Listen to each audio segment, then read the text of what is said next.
नमस्कार दोस्तों, मैं हूं आपके साथ सूर्यकांत जायसवाल आपके अपने यूट्यूब चैनल पे। वीडियो पसंद आए तो लाइक करें, सब्सक्राइब करें और अपने दोस्तों को शेयर करें।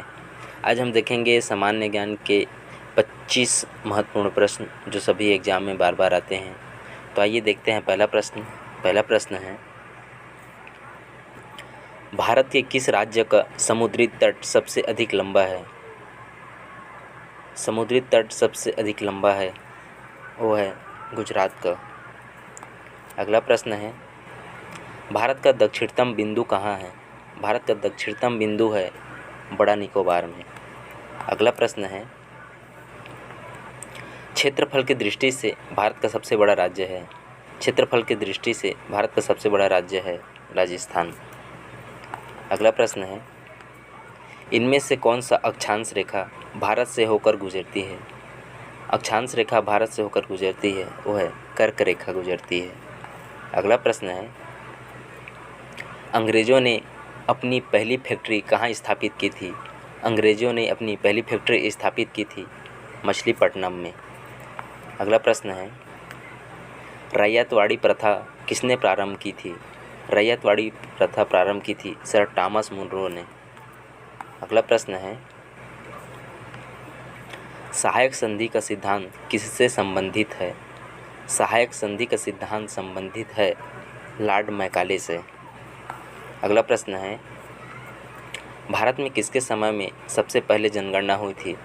भारत में सबसे पहले जनगणना हुई थी लॉर्ड मेयो के कार्यकाल में। अगला प्रश्न है, भारत में प्रथम रेल लाइन का निर्माण हुआ था। भारत में प्रथम रेल लाइन का निर्माण हुआ था बम्बई और ठाणे के बीच। अगला प्रश्न है, ब्रिटिश काल में भारत की राजधानी दिल्ली से पहले कहाँ थी? ब्रिटिश काल में भारत की राजधानी दिल्ली से पहले थी कलकत्ता में। अगला प्रश्न है, भारतीय राष्ट्रीय कांग्रेस के पहले मुस्लिम अध्यक्ष थे। भारतीय राष्ट्रीय कांग्रेस के पहले मुस्लिम अध्यक्ष थे बदरुद्दीन तैयब जी। अगला प्रश्न है, दक्षिण अफ्रीका से लौटने के बाद महात्मा गांधी ने प्रथम सफल सत्याग्रह किया।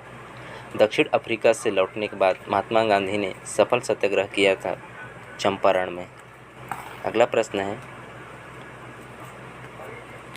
1943 में आज़ाद हिंद फौज कहाँ अस्तित्व में आई?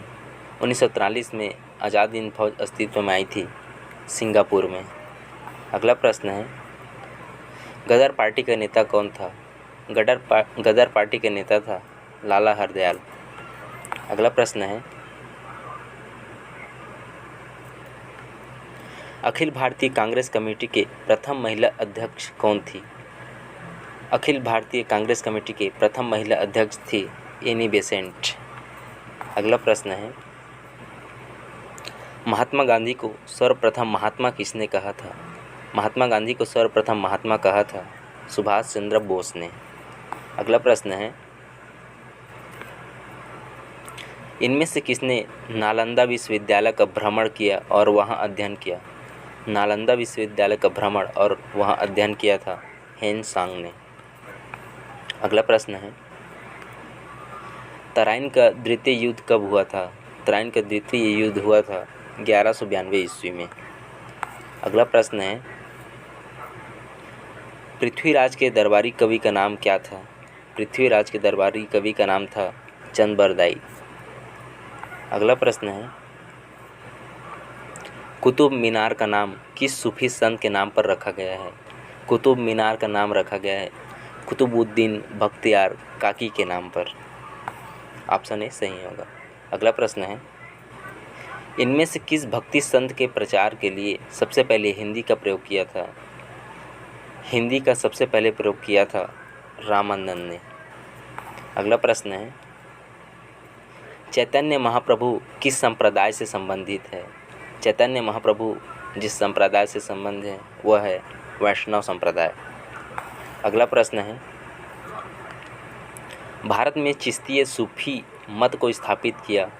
भारत में चिश्तीय सूफी मत को स्थापित किया था ख्वाजा मोइनुद्दीन ने। अगला प्रश्न है, कबीर के गुरु कौन थे? कबीर के गुरु थे रामानंद। लास्ट प्रश्न है, इनमें से किस युद्ध में पहली बार तोप का उपयोग किया गया था? तोप का उपयोग पहली बार किया गया था पानीपत के प्रथम युद्ध में। वीडियो पसंद आए तो लाइक करें, सब्सक्राइब करें और अपने दोस्तों को शेयर करें। धन्यवाद।